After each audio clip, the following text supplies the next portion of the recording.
Because we have been taught a language that when we are the most vulnerable, to say please in a way that almost guarantees we won't get what we want. If that isn't a horrible trick, what is?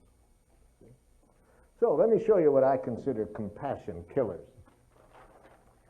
Use any of the following kind of communication, you see, and it's almost guaranteed to make it hard for people to enjoy giving to you.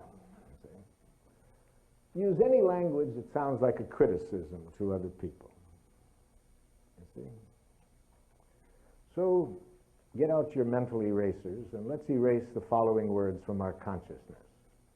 Right, wrong, good, bad, normal, abnormal, appropriate, inappropriate. Well, I don't want to go on because the list is so long. If you were educated like me, it would take us probably 4 or 5 days just to erase all of the words that are in our heads were put in there through our education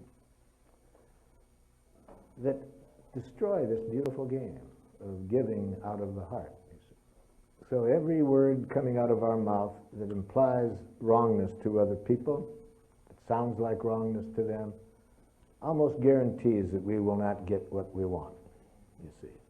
Whether it is a crude judgment like idiot or a more sophisticated one like, don't you think it would be more appropriate for you to consider other people's needs once in a while? Which of those two would you prefer if you were on the other end? Yeah, me too. I sometimes think it's just because I was raised in Detroit, but no, I find other people prefer Detroit style to nice criticism. And anything that people hear that sounds like a demand, you see, it destroys the beauty of giving.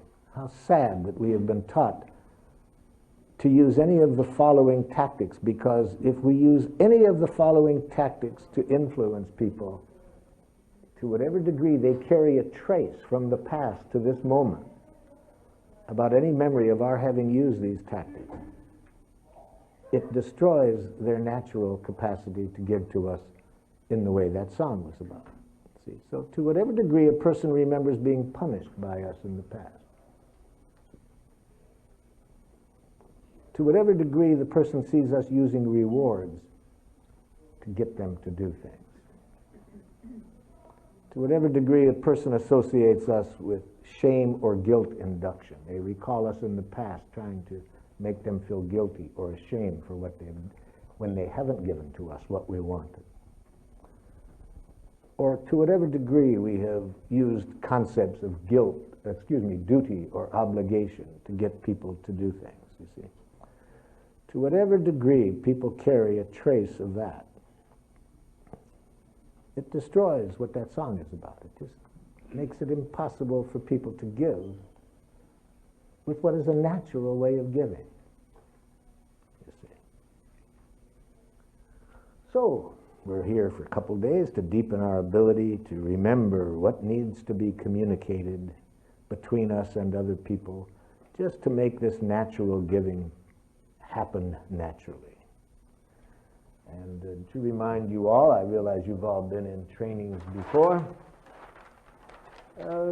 essentially what it requires is that we communicate two things to people.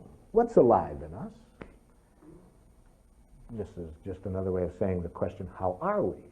Giving requires constant feedback about how we are, you see. So nonviolent communication is designed to keep our attention at that level. We have been educated to work for extrinsic rewards, not to look at whether what we're doing is serving life, making life wonderful, but whether it pleases the authorities.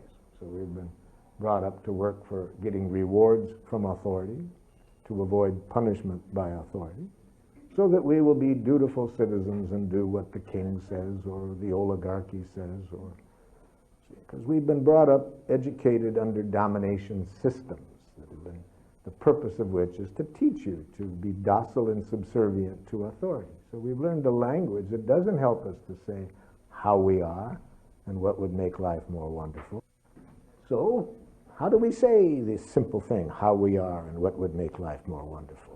Nonviolent communication identifies four things that when we get fluent exchanging this information, communicates clearly how we are and helps us to understand how others are. It helps us to communicate to others what would make life more wonderful for us and hear from them what would make life more wonderful for them. And it has been my experience that when there is the flow of that information and nothing else, those compassion killers don't get mixed in. When we just have a flow of communication of how we are and what would make life more wonderful, we can resolve any conflict so everybody's needs get met without any coercion or violence being necessary. If we can just maintain that flow. So we'll have 2 days to practice that in challenging situations.